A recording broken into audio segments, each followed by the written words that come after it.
चलिए जी, कल हमने कॉस्ट देखी थी accounting cost, implicit cost and economic cost. एक और थी छोटी छोटी सी, स्टेयर स्टेप, और एक और थी सेमी वेरिएबल कॉस्ट। ठीक है जी, तो फटाफट जरा रिकॉल कीजिए। अकाउंटिंग कॉस्ट का दूसरा नाम क्या है? Explicit cost. कोई खासियत इसकी? बुक्स ऑफ अकाउंट्स में एंट्री पास कर सकते हैं, ये इसकी खासियत है। इम्प्लिसिट कॉस्ट ऐसी कॉस्ट जिसकी बुक्स ऑफ अकाउंट्स में एंट्री पास नहीं हो सकती। मेनली दो खर्चे शामिल हैं, कौन कौन से? Loss of salary, loss of interest. Loss of interest इसका खानदान बहुत बड़ा है। एक और पढ़ेंगे अपॉर्चुनिटी कॉस्ट लेटर ऑन, किसी और चैप्टर के अंदर पढ़ेंगे। एक दो चीज़ें फिर इसके अंदर और पढ़नी है। तीसरी फिर पढ़ेगी इकोनॉमिक कॉस्ट, ब्रॉडर टर्म है, इसके अंदर अकाउंटिंग कॉस्ट भी शामिल करनी है और इसके अंदर इम्प्लिसिट कॉस्ट भी शामिल करनी है, दोनों का टोटल। इसीलिए इकोनॉमिक्स के प्रॉफिट हमेशा कम आएंगे अकाउंटिंग प्रॉफिट से। अकाउंट्स के प्रॉफिट ज़्यादा आएंगे, अकाउंट की कॉस्ट कम है। इकोनॉमिक की कॉस्ट ज़्यादा है, इकोनॉमिक्स के प्रॉफिट कम आएंगे। तो यहाँ तक चेक कर लिया, आपको पूछ रहे थे, बताइए।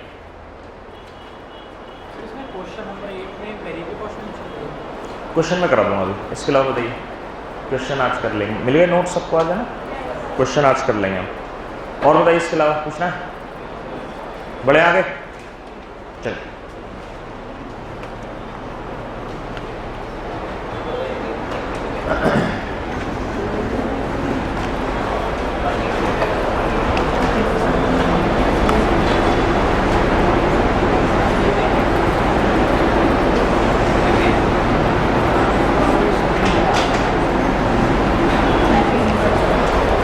चलिए ध्यान से देखिए, देखिए ये एक शॉप है, तीन भाई हैं, अमर, अकबर, एंथनी। ये बड़े भाई साहब हैं, छोटे भाई साहब हैं, मंझले भाई साहब। इनकी शॉप है, डेयरी की शॉप है इनकी। डेयरी की शॉप की एक अच्छी बात है, एक बुरी बात। डेयरी प्रोडक्ट की खासियत ये है, कस्टमर आते रहते हैं, क्योंकि हर एक को वो प्रोडक्ट चाहिए, मिल्क वगैरह, और रोज़ चाहिए। हमेशा कोशिश कीजिए बिजनेस वो करें सबको ज़रूरत हो और रोज़ ज़रूरत हो। मान लीजिए फर्नीचर सबकी ज़रूरत है, लेकिन साल में कितनी बार खरीदते हैं आप? तो 5 साल 10 साल में खरीदा जाता है। तो जनरली ऐसे बिजनेस को अवॉइड करना चाहिए। ऐसा बिजनेस कीजिए जो सबकी ज़रूरत हो, रोज़ ज़रूरत। तो लोग बार बार खरीदेंगे, बार बार सेल होगी, बार बार प्रॉफिट हो। इस बिजनेस की अच्छी बात यह है कि सेल होती रहती है, लेकिन एक बुरी बात भी है, जानते हैं क्या? वर्किंग आवर बहुत ज़्यादा है। मिल्क की ज़रूरत सुबह बन जाती, सुबह से पड़ जाती है, लोगों को चाय पीनी है, तो सुबह 5 से लेकर रात को 12 बजे तक दुकान खोलनी है। लेकिन 3 भाई हैं, कोई दिक्कत नहीं, सब ने 6-6 घंटे बांट रखे हैं। 6 घंटे ये भाई साहब, फिर ये घर आ जाएंगे, फिर ये आ जाएंगे, फिर ये घर जाएंगे, इस तरीके से सब कुछ बढ़िया चल रहा है। ये 3 भाई हैं, एक दुकान है, कोई दिक्कत नहीं। फिर एक दुर्घटना हो जाती है इनके साथ, तीनों के साथ ही। क्या? शादी हो जाती है तीनों की, अलग अलग से भाई, ऐसा थोड़ी होगा। इनका भी जोड़ा बन गया, इनका जोड़ा बन गया, इनका भी जोड़ा बन गया, तीनों की शादी हो गई। और दुर्घटना मैंने इसलिए बोली, अब शादी के बाद हालात बदल गए हैं। जानते हैं क्यों हालात इसलिए बदल गए हैं? पहले तो 3 भाई थे, कोई सुबह चला गया, कोई दोपहर चला गया, कोई शाम को चला, कोई दिक्कत ही नहीं। अब सुबह इन भाई साहब को जाना था, बड़े भाई साहब को। जानते हैं इनके वाली क्या बोली? कोहनी मारकर, कहाँ चले? अरे भाई दुकान जाना। तुम ही क्यों? 2 मुस्टंडे सोए पड़े, इनसे कहो कि 2 मुस्टंडे घर में सोए पड़े हैं, तुम ही क्यों जाते हो? 2 दिन बाद इसने मना कर दिया, इसकी ड्यूटी लगी सुबह को। इसकी वाली ने भी यही कहा कि 2 मुस्टंडे सोए पड़े हैं, तुम ही क्यों? इस छोटू की ड्यूटी रात को लगा दी। अब इसके वाले भी कहे कि 2 मुस्टंडे घर में पड़े हैं, ये पहलवान है, रात को तुम्हें छोड़ दिया, चोरी चकारी होती है रात को, कैश तुम घर लेकर आते हो, 12 बजे सुनसान गलियों से आते हो, माहौल खराब है, तुम छोटे से वैसे ही हो, वो झपट ले, किडनैप कर ले, मेरा क्या होगा? समझ रहे हैं बात? बातें बढ़ी और बढ़ी, कोई दुकान पर जाने को तैयार नहीं है। वगैरह तू जा, वगैरह तू जा, वगैरह। फाइनली जानते हैं डिसाइड क्या हुआ? क्या डिसाइड? तलाक कर ले? नहीं, इस दुकान का बंटवारा कर दिया जाए। भाई एक दुकान है, 3 हिस्से कर लो, अब तुम्हारी इच्छा, जाओ मत जाओ, सुबह जाओ, दोपहर जाओ, शाम को जाओ, जाओ मत जाओ। और ऐसे ही हुआ, फाइनली इस दुकान के 3 हिस्से कर दिए गए। बड़े भाई साहब के पास बड़ा हिस्सा, मंझले के पास, छोटू के पास छोटा हिस्सा। जो छोटी है ना, ये छोटी, छोटू की छोटी, ये पढ़ी लिखी हैं, बाकी 2 तो ऐसे हैं हाउसवाइफ है। इसने MBA वगैरह भी किया हुआ है, थोड़ा बहुत इकोनॉमिक्स भी पढ़ी है, इनका दिमाग सही। इन्होंने बहुत विरोध करा, करे हुए 3 भाई हो तुम, ये कैसा बंटवारा है? तो जना छोटू सीधा वगैरह, ठीक है, बड़े भाई साहब ने कहा ऐसे ही होगा तो ठीक है। अब बड़े भाई साहब की बात हम नहीं काट सकते, ठीक कह रहे हैं। उन्होंने कहा है छोटी दुकान मेरे पास है तो छोटी ही दुकान मेरे पास है, इसमें कोई आर्ग्यूमेंट की बात नहीं। ये जो दुकान है प्रैक्टिकली ये रेंटेड प्रेमिसेस है, अपनी दुकान नहीं है। तीनों भाइयों ने कहा देखो भाई, ये जो लड़ाई हुई है ना, हमारे मन में तो कोई फर्क नहीं, हमने जिसको जो हिस्सा दिया सबने एक्सेप्ट कर लिया, ये तो किसी और वजह से लड़ाई है। एक काम करो, किसी से मत कहो हमारी लड़ाई हो गई। लैंडलॉर्ड को पता चल गया तो जानते हैं वो तीनों से अलग अलग रेंट मांगेगा, हम आपस में बांट लेंगे रेंट, किसी को बताने की जरूरत है? चौकीदार से भी मत कहो, इन्होंने चौकीदार रखा हुआ है, उससे कहेंगे, वो कहेगा भाई साहब मैं आपकी ड्यूटी क्यों करूं, मैं आपकी क्यों करूं, मैं आपकी क्यों करूं। तीनों की लड़ाइयाँ, किसी से मत कहो, गवर्नमेंट से भी मत कहो। गवर्नमेंट को पता चल गया 3 भाई अलग अलग हो गए हैं, 3 इलेक्ट्रिसिटी के मीटर लगवाने पड़ेंगे। 3 मीटर हैं तो तीनों को फिक्स रेंट देना पड़ेगा इलेक्ट्रिसिटी का। वो कह रहे हैं किसी से जिक्र ही मत करो, ये तो घर की बात है, और जो भी बिल आएगा उसे बांट लेंगे।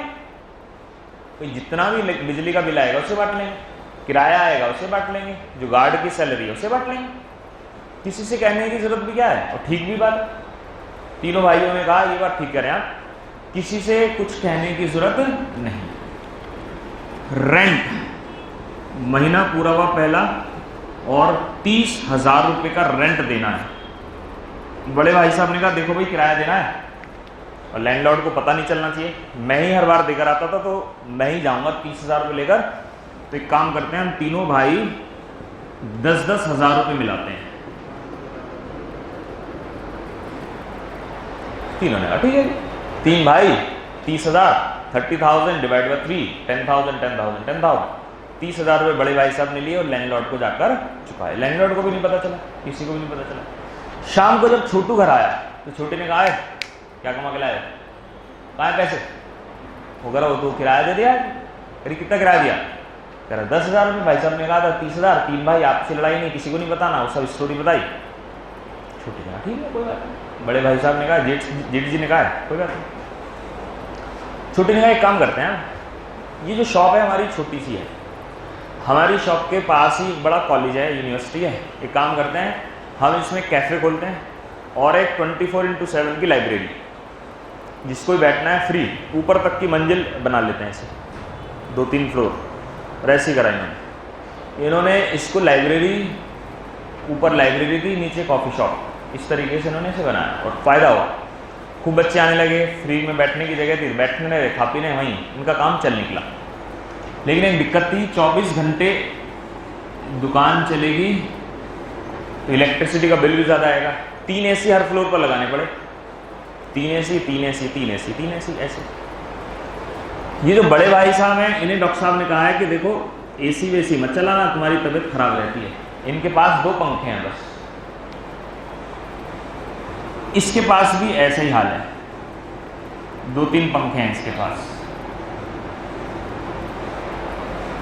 अब इलेक्ट्रिसिटी कम बिल आया, जब AC से लग गए बिजनेस चल निकला। जानते कितना बिल आया? 1,20,000। कितना बिल आया? बड़े भाई साहब को हार्ट अटैक पड़ने ही वाला था, जैसे तैसे बचे। उन्होंने कहा क्या है? छोटू ने कहा ये छोटी बताइए। छोटी बताइए, छोटी। छोटी ने कहा देखिए जेठ जी, बात यह है कि 3 भाई हैं और भाइयों में तो कोई लड़ाई है ही नहीं, ये तो हमारी वजह से हुई थी लड़ाई, किसी को बताना तो है नहीं। एक काम करते हैं, जैसे रेंट बराबर बांटा तो ऐसे ही क्या करो, 40,000 आप दो, 40,000 तुम दो, 40,000 हम लेंगे। जेठ जी ने कहा मेरा हिमालय का टिकट करा दो, अब मैं वहीं रहूंगा, तपस्या करूंगा। तुमने तो कुछ छोड़ा नहीं लाया, जितना कमाता था उससे ज़्यादा तो भी ला गया। छोटी ने कहा जेठ जी मेरी बातें आपको बुरी लगेंगी, मैं आपसे बहुत छोटी हूँ हाइट में, उम्र में नहीं, लेकिन बताइए आपने ये जो बंटवारा किया था ये सही किया था? क्यों सीरियस भाई साहब, सही किया था इसे? क्या गलती थी?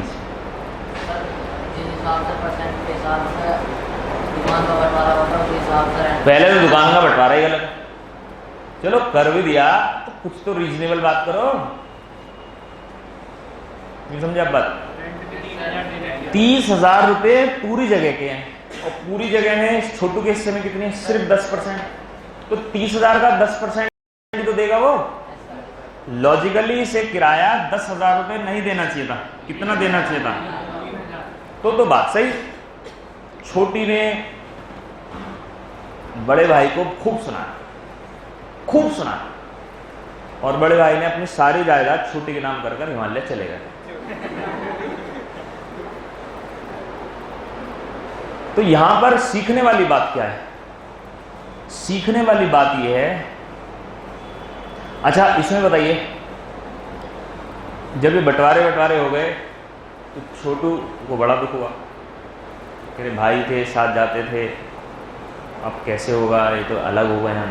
छोटे ने कहा घबराओ, पिक्चर चलते हैं, घूमने चलते हैं। क्यों भाई साहब, पिक्चर तो देखनी है सारी, पढ़ना ही है। छोटू ने कहा बेकार से पिक्चर लग रही है, जुरासिक पार्क, कह रहे कोई दिक्कत नहीं, चलते हैं घूमते। पिक्चर से मतलब नहीं है ना, हमें तो जाना है बस। तो वो घूमने चले गए। अब मुझे बताइए जो मूवी शो में खर्च हुआ वो कौन देगा? सिर्फ छोटू या 1/3? छोटू देगा। छोटे ने कहा अगले दिन फोन करके कि देखिए जी मुझे ना कहीं जाना है, मेरे लिए गजरा लेके आना, गजरा। छोटू ने कहा कौन देगा उसके पैसे? तो घर मैं दूंगा। छोटू देगा। छोटू अपनी कार से गए, रास्ते में कार खराब हो गई, मैकेनिक को बुलाया, 2,000 रुपये खर्च हो गए, कौन देगा? लेकिन रेंट कौन देगा? गार्ड की सैलरी कौन देगा? इलेक्ट्रिसिटी बिल कौन देगा? यानी अगर देखा जाए खर्चों की 2 तरह की नेचर और होती है। एक ऐसा खर्चा होता है जिसे हम बोलते हैं डायरेक्ट कॉस्ट। क्या नाम है? Direct cost. सोचिए मारुति कंपनी के अंदर अलग अलग तरह की कार बन रही है, ऑल्टो भी बन रही है वहाँ पर, वैगनार भी बन रही है वहाँ पर, और भी तमाम तरह के मॉडल हैं उसके, सियाज बन रही है, और भी तमाम तरह के मॉडल हैं उसके। मुझे बताइए इस कार कंपनी में जब ये कार की कॉस्ट निकालते होंगे कि भाई ऑल्टो बनाने में कितना खर्चा आया, वैगनार बनाने में कितना, मान लीजिए 2 ही मॉडल हैं, ऑल्टो और वैगनार, तो कोई गार्ड भी रख रखा होगा उन्होंने, इतनी बड़ी फैक्ट्री है, इलेक्ट्रिसिटी बिल भी आता होगा, तो सारा खर्चा ऑल्टो में जोड़ें या वैगनार में जोड़ें, कोई तो रेशियो होता होगा। मान लीजिए ऑल्टो के लिए टायर खरीदे तो सारा खर्चा ऑल्टो ही देगा, लेकिन पूरी फैक्ट्री प्रेमिसेस का रेंट गया कौन देगा? ऑल्टो भी देगा और वैगनार भी देगा। सेम बात यहाँ है। जो छोटू के निजी खर्चे हैं, घूमने फिरने के, खाने पीने के, अपने, वो सारे छोटू को देने पड़ेंगे। ऐसे बड़े भाई साहब अपना खर्चा करेंगे, लेकिन जो बिजनेस के कॉमन खर्चे हैं वो तीनों लोग मिलजुल कर ही खर्च करेंगे। तो 2 तरह के खर्चे होते हैं। एक डायरेक्ट कॉस्ट, मतलब ऐसा खर्चा जो मुझे पता है मेरी वजह से ही हो रहा है और मुझे ही पे करना है, इसमें कोई कॉमन इफ एंड बट नहीं है। दूसरा खर्चा होता है इनडायरेक्ट कॉस्ट, कॉमन कॉस्ट, ऐसा खर्चा जिसमें हमें कुछ खर्चे अपनी तरफ से देने और कुछ खर्चे दूसरे से लेने हैं। ऐसा खर्चा जिसमें हमें जज की भूमिका निभानी पड़ेगी, जिसके बंटवारे के लिए हमें जज बनना पड़ेगा, और जज बनेंगे तो रैशनल बात करनी पड़ेगी, ये नहीं कि वन थर्ड नहीं। तो जो सही लॉजिकल बात होगी हमें वो करनी होगी। तो ध्यान रखिए, दो खर्चे, एक डायरेक्ट कॉस्ट, ऐसा खर्चा जिसके बारे में पता है ये खर्चा किसकी वजह से हो रहा है। ऑल्टो के टायर हैं तो ये वैगनार थोड़ी देगा, ये सारा खर्चा किस में ऐड कर देंगे हम, ऑल्टो में ऐड कर देंगे। लेकिन पेंट डिपार्टमेंट है, वो कभी ऑल्टो को पेंट करता है, कभी वैगनार को करता है, कभी ऑल्टो को करता है, कभी वैगनार को करता है। तो पेंट डिपार्टमेंट के खर्चे कौन देगा, दोनों लोग मिलजुल कर देंगे। इलेक्ट्रिसिटी का बिल आ गया, कौन देगा, दोनों लोग मिलकर देंगे। कॉमन खर्चों को हम लोग को क्या बोलते हैं, इनडायरेक्ट कॉस्ट। ऐसे खर्चे जो ट्रेस हो जाएं, पकड़े जाएं किसकी वजह से हो रहे हैं, दैट इज डायरेक्ट कॉस्ट। ऐसे खर्चे जो पकड़े नहीं जा रहे किसकी वजह से हैं, गार्ड की सैलरी किसकी वजह से है, तीनों की वजह से, किसी एक की वजह से नहीं है। तो ऐसे खर्चे को हम लोग बोलते हैं इनडायरेक्ट कॉस्ट। बुक्स आ गई हैं शायद सबके पास, तो आइए बुक पर ही आइए फिर। तो पेज 42 6.6 हेडिंग, पेज 42 पर आइए, हेडिंग है 6.6। आ गए, क्या लिखा है, direct cost oblique traceable cost. Traceable मतलब जिससे हम पकड़ पाएं, जिसके बारे में हम सर्टेन हो, जिसके बारे में पता हो ये कौन करेगा, इसमें कोई इफ एंड बट ना हो। Direct cost are cost that are readily identified, जिसके बारे में पता हो, and are traceable to a particular product, operation और प्लान। बताओ ये किसकी वजह से है, ये वैगनार की वजह से है तो ये खर्चा वैगनार ही देगा। ये खर्चा छोटू की वजह से है तो छोटू ही देगा। जिसकी वजह से खर्चा है, अगर ये हमें पता है तो उस खर्चे को हम क्या बोलते हैं, डायरेक्ट कॉस्ट या फिर ट्रेसेबल कॉस्ट। दूसरा खर्चा कौन सा है, इनडायरेक्ट कॉस्ट या फिर non traceable cost. Indirect cost are not readily identified, इसके बारे में पता नहीं है कौन देगा। देख रहे हैं आप, ये कितना दे, ये कितना दे, नहीं पता, इसमें दिमाग लगाना पड़ेगा हमें, इसमें कुछ रेशियोज निकालने पड़ेंगे, और रेशियोज शुड बी रैशनल, ये नहीं कि कुछ भी लॉजिकल लगा दिया आपने। And not visibly traceable to a particular product, operation और प्लान। जब मैं सीए कर रहा था तो मैं दिल्ली रहा कुछ दिन, 6 महीने के करीब। हॉस्टल में जहाँ मैं रहता था, मेरे रूम के बराबर में ही 2 लड़के और रहते थे वहाँ। एक हरियाणा की तरफ का था, वो जॉब करता था, एक पतला, वो बड़ा अच्छा, मतलब अच्छी खासी हेल्थ थी उसकी, 6 फीट के करीब तो हुआ वो। और उसी का एक रूममेट और था, वो पतला दुबला सा था। दोनों एक साथ रहते थे। अब जब खाना खाने की बारी आती थी तो आप जानते हैं भाई, जिसकी हेल्थ ज़्यादा है उसे भूख भी ज़्यादा लगेगी, और वो तो पेल जाता था, 6-7 रोटी पेल गया वो। और जो मरियल सा था बेचारा, एक आधी रोटी खा जाता। क्या करते थे शुरू में, तो जब नए नए आए वो, तो शर्मा शर्मी में आधा आधा बिल चलता था, और 2-4 दिन के बाद ही उन्हें अपनी गलती का एहसास हो गया। उन्हें नहीं, मतलब उस पतले वाले को, उससे बड़े वाले को क्या एहसास होता।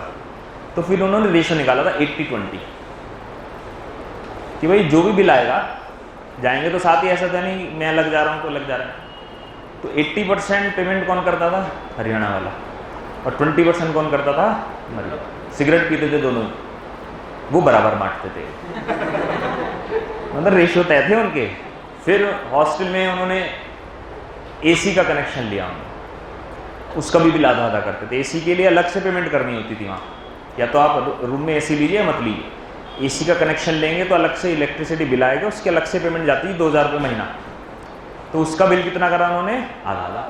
ये दोनों बराबर समय वहाँ यूज़ कर रहे हैं। सिगरेट आधी, एक उसने दी, एक उसने दी, तो बराबर बांटते थे। लेकिन खाने पीने में उनका लॉजिकली सही था, रैशनल काम करा उन्होंने। भाई जो कम खा रहा है बेचारा, वो पेमेंट कम। ऑटो कहीं जा रहे हैं, ऑटो से जा रहे हैं तो आधा आधा। ऑटो वाला वजन के हिसाब से थोड़ी किराया मांगता है, ये ऑटो वाला वजन के हिसाब से थोड़ी मांगेगा। तो ऐसे ही लाइफ में बहुत जगह होते हैं, हमें ऐसे करना पड़ता है। तो यहाँ भी जो पढ़िए फिर से, इनडायरेक्ट कॉस्ट।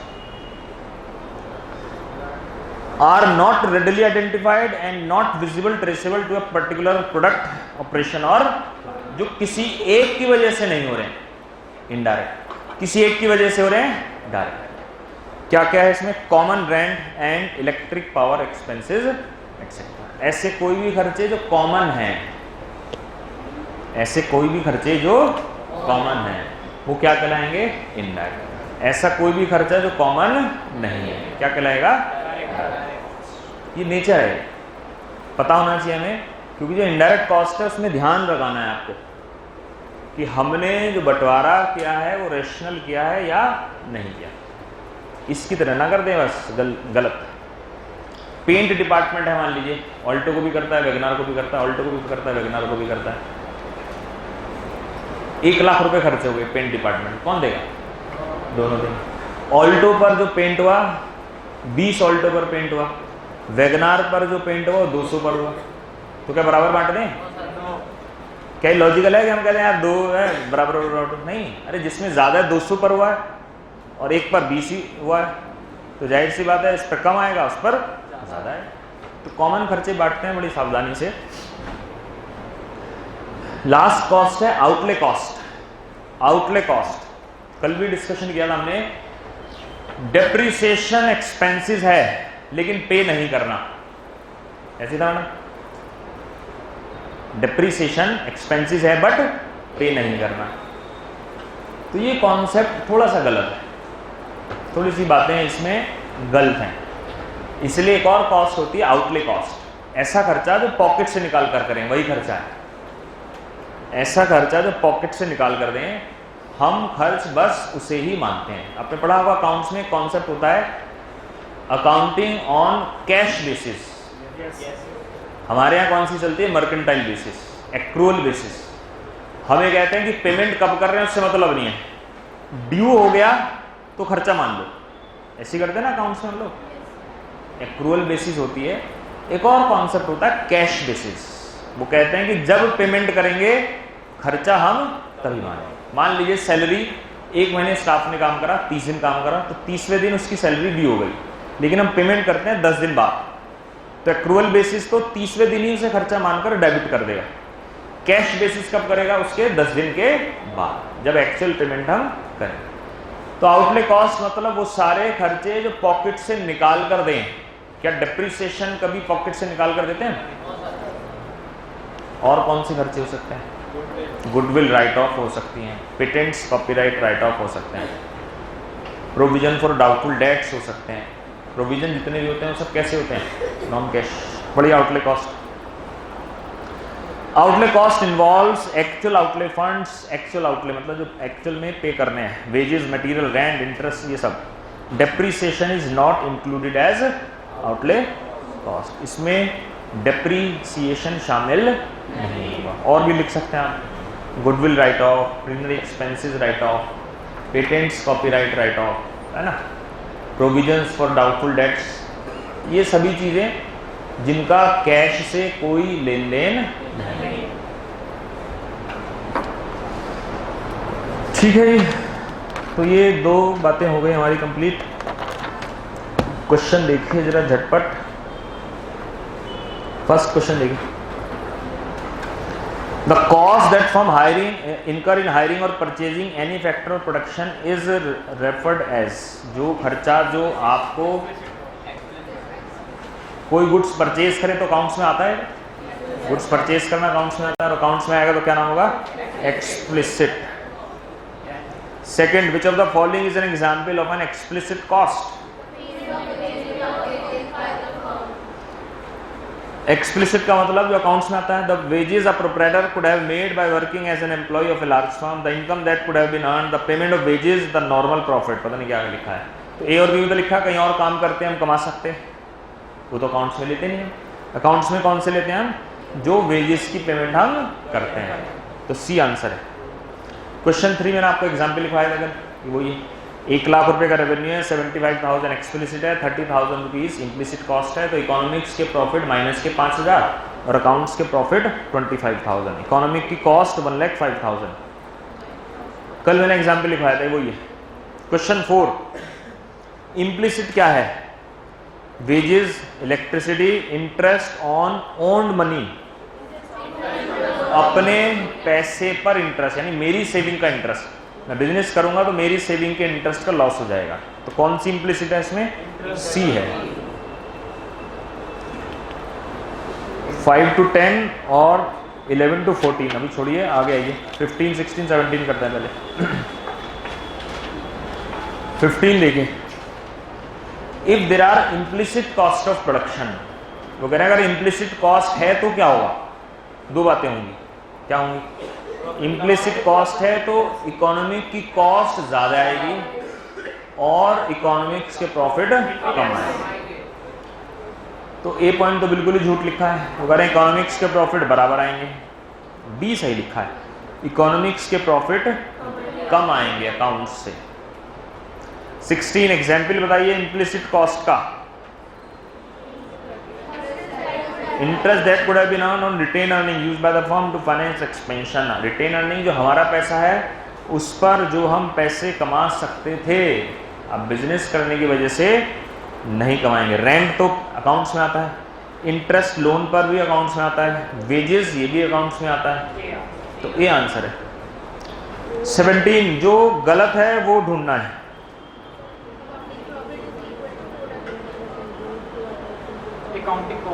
देखिए डी कितनी बार लिखी है। डी अकाउंट्स के प्रॉफिट कह रहे हैं सेल्स माइनस इम्प्लिसिट कर दो।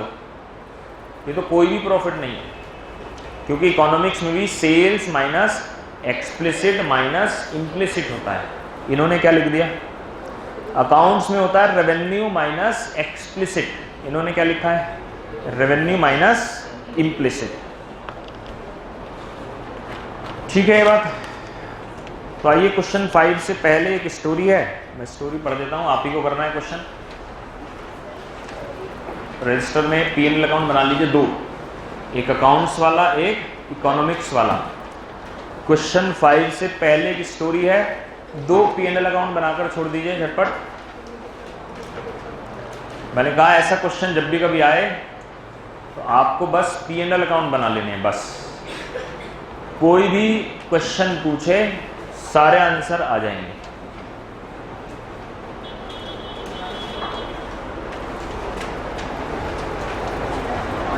पढ़ें क्वेश्चन।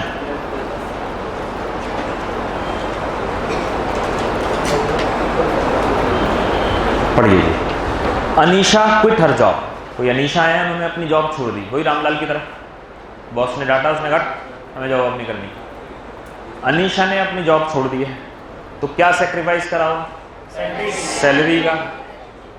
बिजनेस करेगी तो इंटरेस्ट का भी लॉस करना पड़ेगा।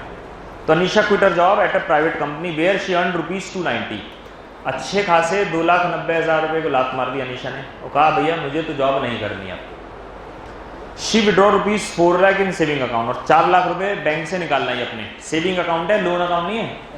सेविंग का मतलब ये पैसा इनका अपना था, इस पर कुछ कमाती होंगी। दैट अर्न 10% इंटरेस्ट एनुअली, जिस पर ये 10% इंटरेस्ट कमाती थी। मुझे बस यहीं तक पढ़कर बताइए इम्प्लिसिट कॉस्ट कितनी है?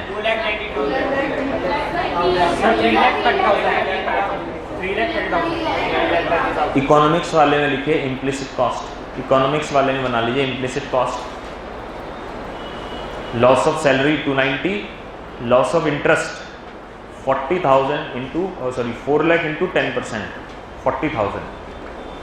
ठीक है, तो 330 आ गया शायद। इम्प्लिसिट कॉस्ट लिख लीजिए, ये अकाउंट्स में तो आता ही नहीं है। कहाँ आता है? इकोनॉमिक्स में। 290 का इसने सैलरी का लॉस किया, 40,000 का इसने इंटरेस्ट का लॉस किया, तो टोटल लॉस कितना करा? 330। ठीक है, और ये केवल इकोनॉमिक्स में आएगा। बढ़े आगे। करा क्या इसने? To buy a second hand mini bus, और इसने एक बस खरीद ली कि भाई बस खरीद लेते हैं और ये पैसेंजर लेकर जाएंगे, इससे हम कमाएंगे। To commute passenger between Connaught Place and Noida. Connaught Place Delhi से लेकर नोएडा के बीच एक बस इसने चलाने की सोची है। There are 1000 passenger who will pay ₹4,000 a year. 1000 passenger साल भर में जाते हैं और एक पैसेंजर से 4,000 रुपये लेती हैं फिक्स। हो जाता ना, फिक्स पास बना लो, साल भर का पास है आपका, तो जरा बताओ कितनी कलेक्शन हुई, रेवेन्यू कितना? 40 लाख। 1000 को मल्टीप्लाई कीजिए 4000 से, 40 लाख। दोनों तरफ लिख लीजिए, अकाउंट्स में भी और इकोनॉमिक्स में भी, बाय सेल्स या रेवेन्यू। इकोनॉमिक्स में सेल्स को सेल्स नहीं कहते हम, रेवेन्यू बोलते हैं। ध्यान रखना है, आगे जहाँ भी चैप्टर आएंगे इकोनॉमिक्स में वर्ड सेल नहीं सुनाई देगा आपको, रेवेन्यू सुनाई देगा। मैं बताऊंगा क्यों, आगे चैप्टर में पढ़ेंगे। हमारे यहाँ से सेल नहीं बोलते, रेवेन्यू बोलते हैं। क्यों बोलते हैं मैं बता दूंगा आपको। तो कितना रेवेन्यू आया? 40 लाख। किधर, अकाउंट्स में या इकोनॉमिक्स में? दोनों। क्योंकि लड़ाई रेवेन्यू की है नहीं, लड़ाई तो एक्सप्लिसिट और इम्प्लिसिट की है। ₹2800 from each passenger goes for petrol, maintenance and depreciation. 2800 रुपये का खर्चा भी है। कितने पैसेंजर हैं? 1000। एक पैसेंजर पर 2800 खर्च होता है। कितना खर्च हो गया? 28 लाख। पेट्रोल का बिल अकाउंट्स में आता है, डिप्रिसिएशन अकाउंट्स में आता है, सैलरी अकाउंट्स में आता है। कौन से खर्चे हैं? एक्सप्लिसिट है। कहाँ आएंगे? दोनों जगह, दोनों जगह आएंगे बेटा। अकाउंट्स में तो आएंगे ही, इकोनॉमिक्स में भी आएंगे, क्योंकि इकोनॉमिक्स के खर्चे का मतलब explicit as well as implicit है। दोनों के प्रॉफिट निकाल लीजिए अब। अकाउंट्स का है 12 लाख, इकोनॉमिक्स का 870। अकाउंट्स का है 12 लाख, इकोनॉमिक्स का है 8,70,000। ठीक है, बढ़े आगे। क्वेश्चन 5 देखिए अब क्या क्या पूछा है इन्होंने। What is Anisha's total revenue? 40 lakh. Very good, आगे बढ़िए। कैलकुलेट अनीशाज अकाउंटिंग कॉस्ट, यानी एक्सप्लिसिट कॉस्ट कितनी? 28 lakh. 7 Anisha's economic cost, 31,30,000। Economic cost मतलब दोनों, एक्सप्लिसिट प्लस 31,30,000। 31,30,000। 8 छोड़िए अभी। 9 अनीशा के अकाउंट्स के प्रॉफिट बताइए कितने हैं? 870। तो सॉरी, अकाउंट्स के 12 लाख और इकोनॉमिक्स के कितने हैं? 8,70,000।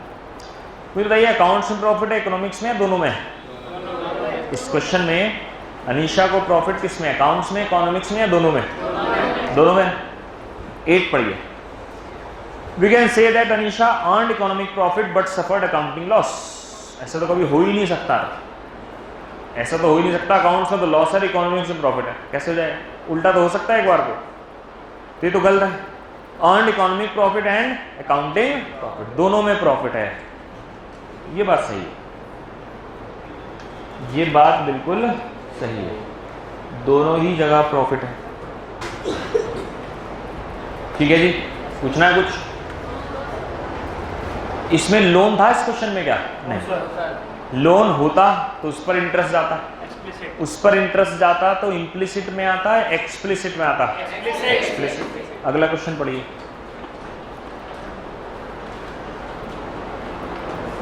फिर से 2 P&L बनाकर छोड़ दीजिए, 2 P&L बना लीजिए।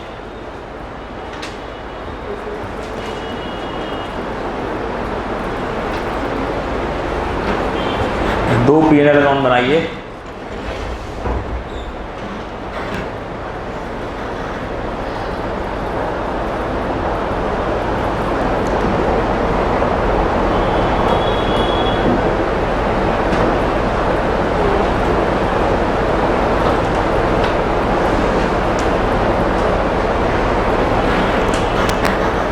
बन गए?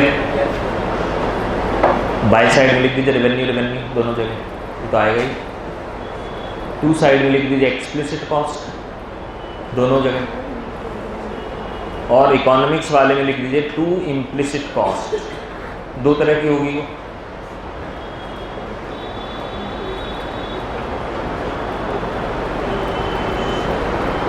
तो ये बेसिक काम कर छोड़ दीजिए, ये तो पता ही हमें आएगा ही।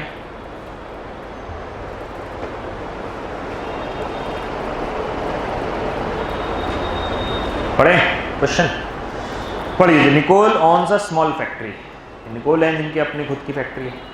She can make 1000 pieces per year and sell them for ₹100 each, जहाँ पर वो 1000 पीस बनाती हैं, 100 रुपये के हिसाब से बेच देती हैं। तो कितनी सेल करती हैं? 1000 इंटू 100, तो लिख लीजिए बाय रेवेन्यू 1 लाख। दोनों जगह लिख लीजिए रेवेन्यू मतलब 1 लाख। ठीक है ये बात, क्योंकि रेवेन्यू की तो लड़ाई है ही नहीं हमारी। It cost Nicole ₹20,000 for the raw material, और 20,000 रुपये कहाँ खर्च हो जाते हैं इसके? Raw material. अकाउंट्स में आता है, एक्सप्लिसिट में डाल दीजिए 20,000, एक्सप्लिसिट में डाल दीजिए 20,000। हाँ दोनों जगह एक्सप्लिसिट, अकाउंट्स में भी एक में भी। ठीक है बात, ये भी डाउट नहीं है। फैक्ट्री के लिए पैसा चाहिए, देखिए क्या करें। She has invested ₹1 lakh in a factory and equipment. 1 lakh रुपए उन्होंने फैक्ट्री में इन्वेस्ट किए हैं। अब कहाँ से आए पैसे? वो ₹50,000 from her saving and 50,000 borrowed at 10%। 50,000 रुपये तो अपने हैं और 50,000 रुपये लोन से हैं, 10%। Assume that she could have loaned her money at a 10% too, और वो कह रहे हैं हम अपने पैसे भी 10% से किसी और को ब्याज पर दे सकते थे। यानी मेरी जो सेविंग है उस पर भी 10% कमाता है, और मेरे जो लोन के पैसे हैं उस पर भी मुझे 10% का लोन देना है। तो मुझे बताइए लोन का जो इंटरेस्ट है कितना बैठा? 5,000। कौन सा खर्चा है, एक्सप्लिसिट है इम्प्लिसिट है? डालिए अकाउंट्स में एक्सप्लिसिट में, यानी एक्सप्लिसिट अब 20 और 5 25 हो गया। 20,000 तो मटेरियल के नाम के हैं और 5,000 रुपये इंटरेस्ट ऑन लोन के नाम के हैं। 25-25 दोनों जगह आएंगे यार, अकाउंट्स में भी आएगा ये, इकोनॉमिक्स में भी आएगा।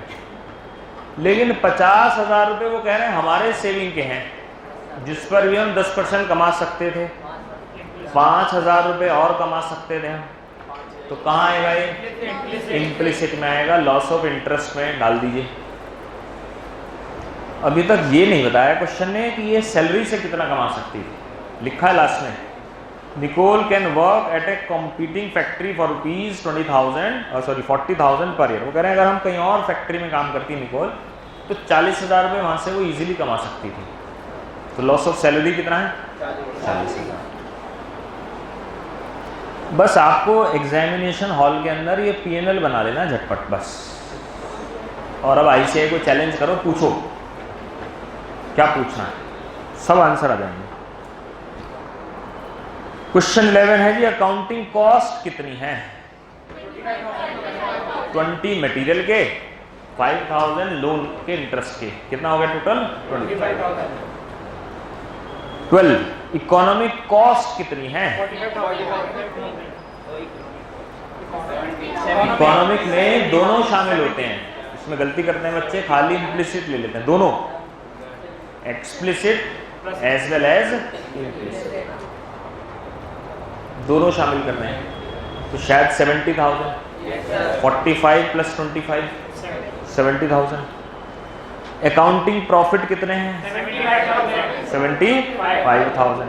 इकोनॉमिक्स के प्रॉफिट कितने हैं? 30,000। इकोनॉमिक्स के प्रॉफिट कितने हैं? 30,000। लो जी, ये चैप्टर तो हो गया है हमारा कंप्लीट।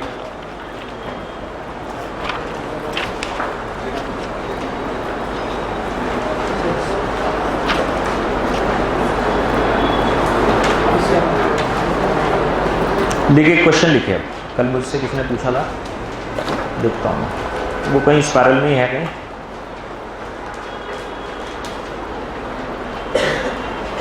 तो हाँ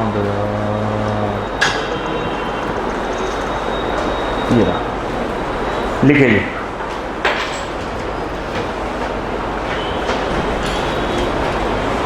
लिखिए क्वेश्चन टेस्ट है आपका, देखते हैं कौन करेंगे इसे। स्पाइरल में कहीं दिया हुआ है। A firm average total cost, एक फर्म है जिसकी average total cost, a firm's average total cost is ₹300,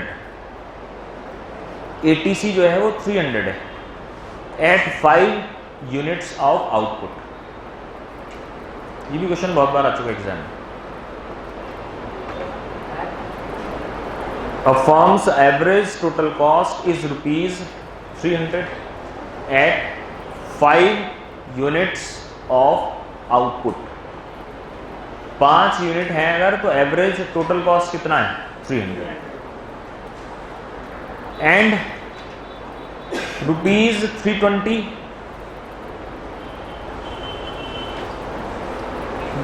320 at 6 unit of output, at 6 unit of output.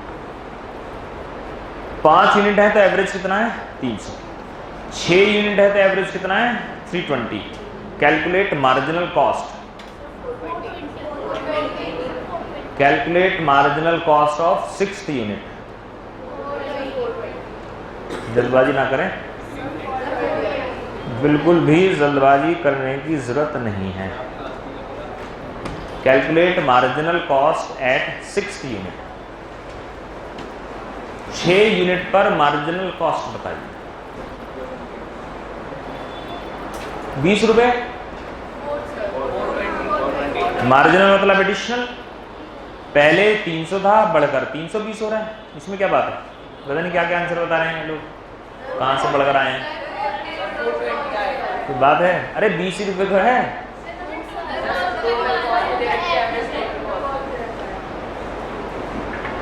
Marginal cost में हम चेंज निकालते हैं, किसमें?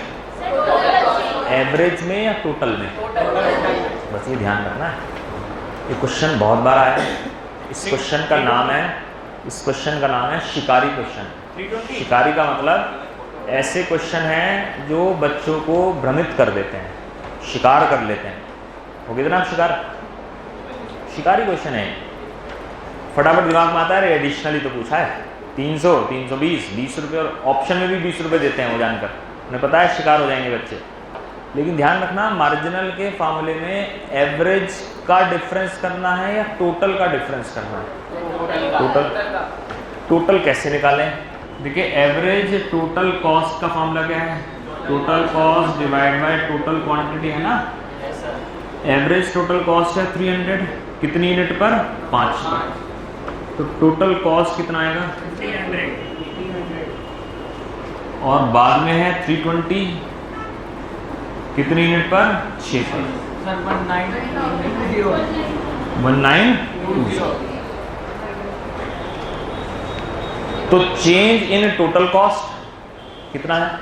420 divide by change in total quantity. 6 - 5 1, 1 की तो कोई वैल्यू नहीं। तो सही आंसर 20 है या 420 है? 420 इज द करेक्ट आंसर। ध्यान रखना, मैंने आपको लास्ट टाइम बताया था, डायरेक्टली नहीं कहेंगे वो कि टोटल कॉस्ट 1500 है।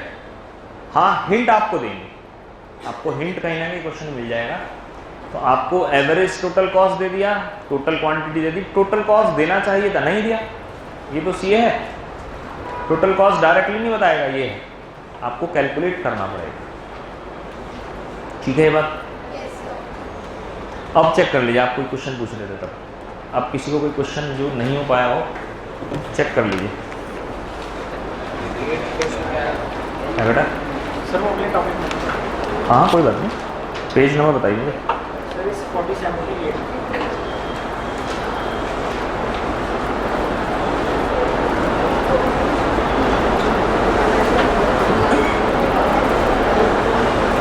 47 पेज पर आइए। क्वेश्चन नंबर 8 है वहां पर।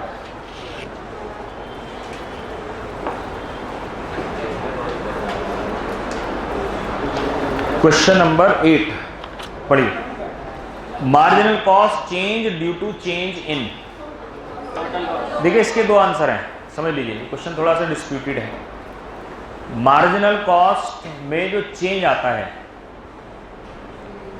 उसका फॉर्मूला तो टोटल कॉस्ट का है, लेकिन हमने पढ़ा था किसके खानदान से रिलेट करता है? वेरिएबल। तो इसका सही आंसर दोनों ही हैं, बट हमें देखना है आईसीआई क्या कहता है। देखिए जब भी कभी डिस्प्यूट होते हैं देश में तो कोर्ट के पास जाया जाता है। आप कुछ कह रहे हैं, आप कुछ कह रहे हैं, सुप्रीम कोर्ट बताएगा क्या सही, तो एक राय ले ली जाती है। अब सुप्रीम कोर्ट की बातें हो सकता है एक को सही लगे एक को गलत लगे, लेकिन सब मान लेते हैं ठीक है, कहीं तो पहुंचना पड़ेगा ना कंक्लूजन पर। ऐसे ही बहुत जगह ऐसे डिस्प्यूट आएंगे, आप कुछ कहेंगे आप कुछ कहेंगे, तो देखना पड़ेगा आईसीआई क्या मानता है। आईसीआई ने इस केसेस में हमेशा कहा है कि फॉर्मूला क्या है, total cost. Change in total cost. तो इसका आंसर टोटल कॉस्ट, हाँ लिखाओ, मार्जिनल कॉस्ट किससे ज्यादा क्लोजली रिलेट करता है, तो वेरिएबल। समझ गए फर्क क्या है? क्वेश्चन पूछे मार्जिनल कॉस्ट का फॉर्मूला क्या है, तो टोटल कॉस्ट, फिर वेरिएबल की बात नहीं करेंगे। पूछ ले मार्जिनल कॉस्ट किस कॉस्ट के ज्यादा नजदीक है, किस कॉस्ट से ज्यादा क्लोजली रिलेट करता है, क्वेश्चन होगा कहीं ना कहीं। क्लोजली रिलेट किससे करता है, किससे करता है, वेरिएबल से करता है। तो एक ही क्वेश्चन को अलग अलग अंदाज से पूछ सकता है। तो इसका सही आंसर है टोटल कॉस्ट। और बताइए, इस बुक के इंडेक्स पर आइए जरा शुरुआत में, मैं आपको बताता हूँ कैसे पढ़ना है इसे। एड्रेस के नाम से होगा, आ गए? वहाँ चैप्टर नंबर, सीरियल नंबर लिखे हैं, particulars, page number, exam idea और अभ्यास मंत्र मिल गया आपको? जैसे आज हमने एक चैप्टर कंप्लीट किया, चैप्टर के बाद ही कुछ क्वेश्चंस हैं, वो मैं आपको क्लास में ही कराऊंगा सारे, जैसे आज करें हमने। अब उसी चैप्टर के कुछ क्वेश्चंस और मिलेंगे आपको इसी बुक में जो एग्जाम में आ चुके हैं, वो हम सब कवर कर चुके हैं, वो प्रैक्टिस के लिए आपको घर पर कर रहे हैं। फिर एक और है अभ्यास मंत्र के नाम से, ये वो क्वेश्चन है जो आईसीआई की किसी पुरानी बुक में पड़े हुए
क्लास करी मैंने और फिर घर में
बात मैंने आपको इसलिए बताई। वो कहते हैं बड़ा कर रहे हैं, टच तो है करना है तो आपको जो पढ़ाई छोड़ दी मीडियम का बच्चा 12th क्लास ओपन बोर्ड से बढ़ गई, 5 साल बाद ख्याल आ रहा है पढ़ना है, टैक्स है नहीं, टैक्स खत्म हो चुके, पैसा है नहीं जेब में, यहाँ नौकरी भी कर रहा है बेचारा, पढ़ाई भी कर रहा है, किसी से बैठ रहा है,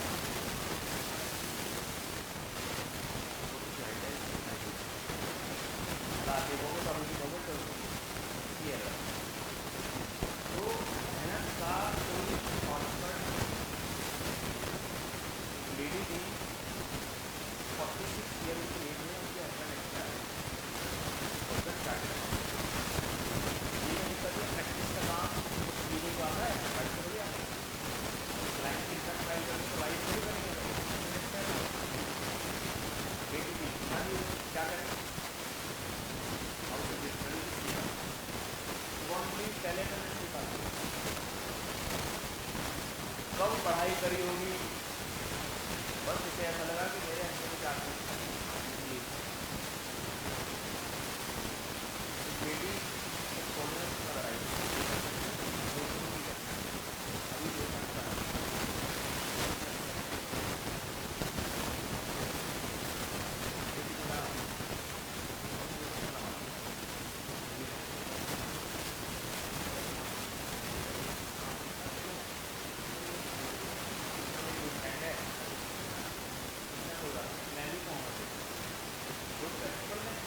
अभी रिश्ते की तरह मन लगा रहे दोनों साथ दोनों गूगल सर्च करो और लेडी विडो लेडी का 60 साल के अंकल जी मामला बहुत में डालिए अकाउंट की जॉब करते हैं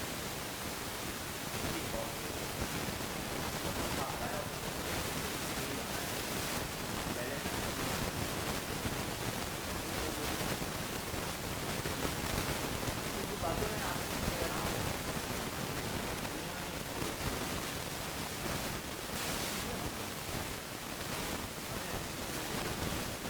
जो हम सब इंसान के पास बात है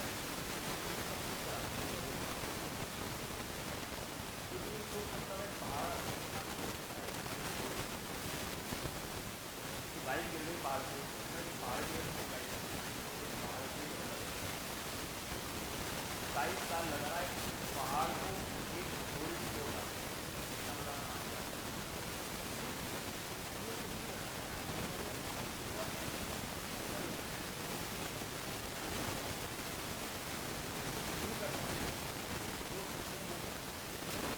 खबरें का नाम चाहिए ट्रेन के रेलवे में किसी पेशेंट के फादर जहाँ बहुत सारी घटनाएं हैं वो लड़का जानते हैं कैसे बड़ा रेलवे स्टेशन पर अपनी वाईफाई से के लिए नहीं कर पाता वो टाइम उसके फादर बेचारे मुझे वैसे कहा है गवर्नमेंट स्कूल में मोबाइल दिया बस इंटरनेट आना ही रेलवे स्टेशन पर फ्री वाईफाई का वहाँ जाता था और बैठता लैपटॉप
कुछ कॉस्ट में रहेगी, दान एक से कहानियाँ एक से एक लाजवाब स्टोरी, सब कुछ कर सकते हैं हम लोग के काम रोटी में सकता था पहले हमारे पूर्वजों ने सोचा लोग चले गए। तो सक्सेस का कोई शॉर्टकट नहीं है, बस ये बुरा है। अच्छी बात यह सक्सेस के लिए मेहनत करेंगे आप तो मेहनत में रिटर्न में बहुत कुछ मिलेगा कि सामने कुछ करेंगे। ये कहना है कोई लोगों का बहुत रिसर्च होती है दुनिया में सिर्फ 5% लोगों को और उन्हीं 5% के बाद $95 95% भीड़ का हिस्सा है।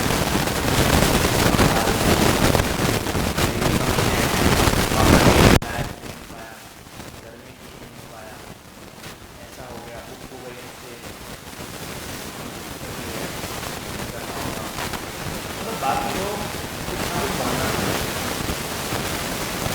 छोटा बच्चा भी कैसे दिखता है हमारा इंडिया में तो सब कुछ कर सकते हैं। कंप्यूटर सुपर कंप्यूटर अमेरिका ने सारे कंप्यूटर बना डाले, मेरा सबको हरा दूंगा, सबको हरा कंप्यूटर को ये हमारे वाले कंप्यूटर नहीं होते वो सब हरा डाले और मेरे सामने कुछ भी दिया चैलेंज है। हम ऐसे को चैलेंज करते हैं, ऐसे को दबा नहीं मुझसे पूछेगा इससे बाहर नहीं पूछता। अब रास्ते में सेल्स पर देखा हो बच्चे भी ऑल इंडिया रहेंगे तो शक्लें नॉर्मल थी, थोड़ी वो खास कुछ बच्चे दिखते हैं शक्ल जैसे नहीं बैठते पड़े ऑल इंडिया रैंक सी में ये भी बोलता छोटा सीमेंट है 2000 की घटना का 2006 या 5 की है, शुरुआती दौर की बात है। कुछ लड़की का एडमिशन हुआ, पहले भी सी फाउंडेशन होता था एक को CBT हो गया फिर फाउंडेशन। कुछ लड़की का एडमिशन हुआ, पढ़ाई में ठीक ठाक चली हो फिर हो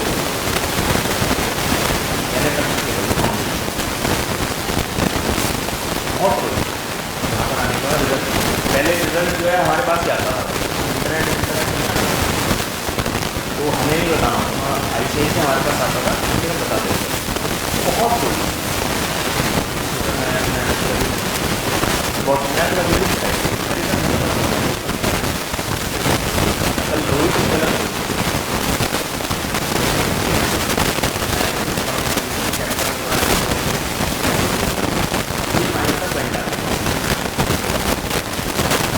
हर स्टेज पर ऑल इंडिया रैंक तो कभी भी हम चेंज कर सकते हैं।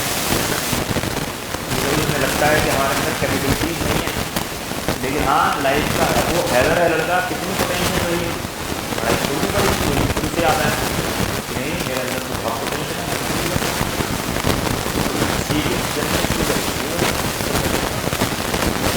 आप लोग भी जब यहाँ बैठे क्लास ये कोशिश करते हैं कि बस आगे बढ़ना है। देखिए भीड़ का हिस्सा बनना बहुत आसान है, काम कीजिए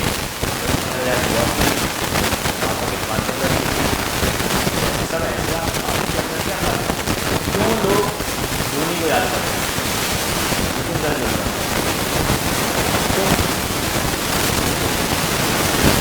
तो लोग आज भी आप आपसे ज़्यादा मेहनत करते हैं, आपसे ज़्यादा मेहनत करते हैं नरेंद्र मोदी आपसे ज़्यादा मेहनत करते हैं, शाहरुख खान आपसे ज़्यादा तो क्या जरूरत है, सब कुछ तो है।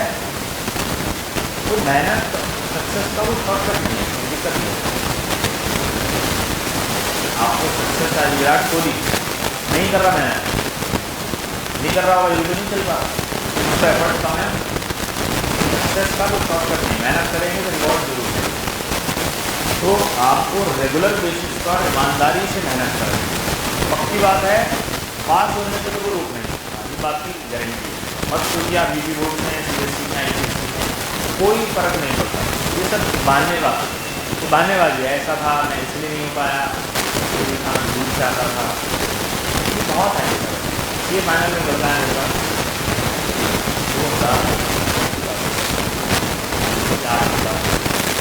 मोदी नगर से आज ही मेरे इधर ये फाइनल के पेपर पढ़ने हैं और मुझे जाना है 4 महीने के इतने कम समय में 8 पेपर ये फाइनल 8 पेपर है।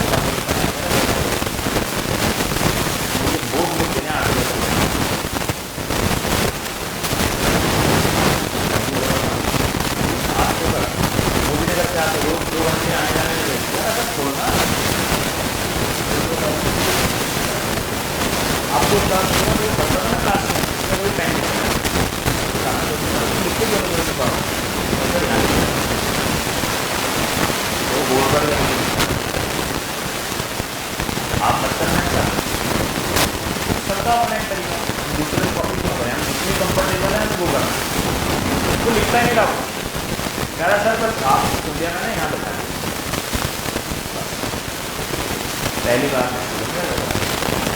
मेरठ सेंटर टॉप करा था, उसकी वाइफ भी सीए बन गई, शादी कॉमन बैकग्राउंड की थी, उसको भी सीए कराने लाया, उसको छोड़ने आता, और पहले टाइम में वो करने वाले सब कुछ करते हैं। मेरा ये है कहने का तो बहाना बनाना वाले उनको दूर जाते थे, सुबह का बैच था, हमको न्यूज़ पाते थे, ऐसा था वैसा था, बोर्ड हमारा ऐसा था, हिंदी मीडियम से थे, इंग्लिश से थे, ये सब बाहर में है, तो कोई साइंस नहीं है। क्या करना है आपको, नींद पूरी करनी है ना। सक्सेस का कोई शॉर्टकट नहीं है, सक्सेस मिलती है बट उसका कोई भी शॉर्टकट नहीं है, तो आपको मेहनत करनी पड़ेगी और कंसिस्टेंसी, आपको इस चीज़ पर पहुँचना है और कंसिस्टेंसी छोड़ देना तो आपको ये इंटर के मामले में बहुत मेहनत करी, कि मैंने नहीं करी, मैंने निकल जाऊँगा कि तो डेली बेसिस पर जो भी पढ़ाया जाए यहाँ पर घर जाकर घर जाएंगे और उसके बाद सारा होमवर्क बस इतना इतना भी नहीं करते, इतना भी नहीं करते। आपको अगर जेन्युइनली इसलिए करना है इससे करना है, बस डेली बेसिस पर जो पढ़ाया जा रहा है घर जाकर पढ़ो, इससे ही पास हो जाए, इससे ज़्यादा कम से बात। ठीक है, कल हमारी मुलाकात होगी नई दोस्त के साथ, नए